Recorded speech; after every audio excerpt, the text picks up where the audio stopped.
अगर कोई भी व्यक्ति आगे बढ़ना चाहता है, लो मैं फटाफट छोटे छोटे मंत्र देता हूं। एक बात तो तय हो गई कि हम आगे बढ़ सकते हैं, नंबर 1। दूसरी बात तय हो गई हम सफल हो सकते हैं। तीसरी बात तो आप तय मानकर चलो कि भगवान आपके क्या साथ है। और चौथी बात ये समझ ही लेना कि किस्मत के ताले अपने आप नहीं खुलते, आदमी को पुरुषार्थ करके उन तालों को खोलना पड़ता है। मेरे भाई, जीवन में याद रखना, भाग्य तो उनके भी होते हैं। जिंदगी में अपने भाग्य को केवल हाथ की रेखाओं में मत ढूंढते रहो। क्या हाथ की रेखाओं में अपना भाग्य वे ही लोग ढूंढा करते हैं जिनको अपनी भुजाओं पर और अपनी मन की शक्ति पर भरोसा नहीं होता। हाथ की रेखाओं में अपने भाग्य को केवल वे ही लोग खोजा करते हैं जिनको अपनी मन की शक्ति और भुजा की ताकत पर भरोसा नहीं होता। बाकी तो एक बात मानकर चलना, भाग्य तो उनके भी होते हैं जिनके हाथ नहीं होता। किस्मत तो उनकी भी होती है, वे भी दुनिया में आगे बढ़ते हैं जिनको भगवान दुनिया में हाथ नहीं देता है। आपको तो भगवान ने सब कुछ दिया है। कल्पना करो एक ऐसी महिला की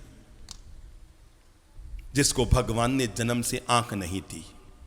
चलो एक एक चीज गिनो, क्या क्या नहीं था उसके पास। आप में से सभी लोगों के पास आंख है, हाथ खड़ा करो। किसके पास आंख है? किसके पास आंख है? 100% सबके पास। एक ऐसी महिला की कल्पना करो जिसके पास दोनों आंखें नहीं थी। नंबर 2, उसके पास सुनने के लिए दोनों कान भी नहीं थे। आप में कौन कौन है सुन सकता है? हाथ खड़ा करो। सभी लोग सुन सकते हैं, यानी हम उससे बेहतर है। उसके पास दोनों आंखें नहीं थी, हमारे पास है। उसके पास दोनों कान नहीं थे, हमारे पास है। और हाँ, मैं उस महिला की बात कर रहा हूं जिसके पास बोलने के लिए जबान नहीं थी। अपने पास पक्की बात, पक्की बात। देखने के लिए आंख नहीं, सुनने के लिए कान नहीं और बोलने के लिए जबान नहीं।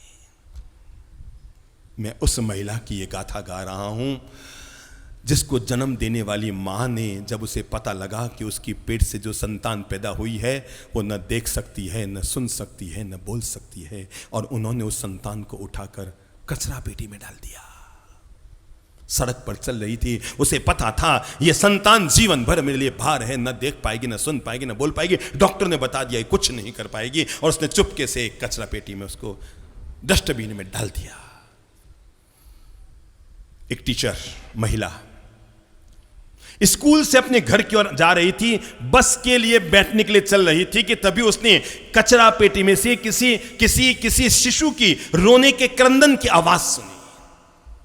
और जैसी आवाज सुनी वो चौंक पड़ी। इस कचरा पेटी में इंसान के रोने की आवाज कैसे? उसने उसको खोला तो चौंक पड़ी, उसमें मासूम सी एक छोटी सी 4-5 महीने की बच्ची पड़ी थी।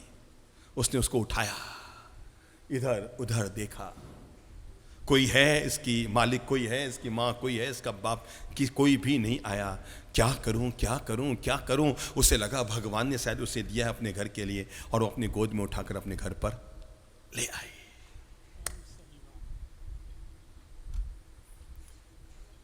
दिन पर दिन बीते, कुछ दिन में राज खुल गया। क्या क्या खुला?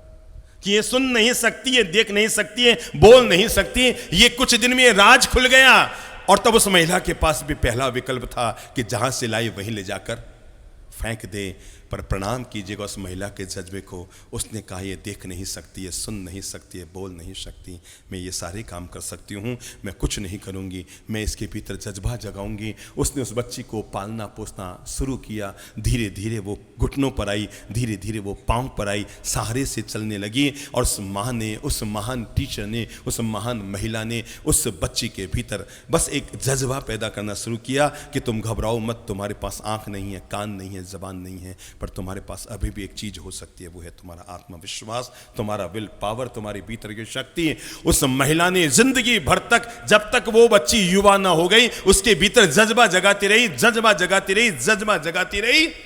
और बढ़ते बढ़ते वो नेत्रहीन, वो मूक बधिर बच्ची बढ़ते बढ़ते दुनिया की महान लेखिका हेलन केलर बन गई, जिसके लिए आइंस्टीन ने कहा था दुनिया के 7 आश्चर्य एक तरफ और ये अकेले महिला एक तरफ, जिनकी किताबों को अगर पढ़ो तो ऐसा लगता है जैसे जीवन का पूरा ज्ञान जिसने दुनिया को नहीं देखा, उसने पूरी दुनिया का ज्ञान दुनिया को दे दिया।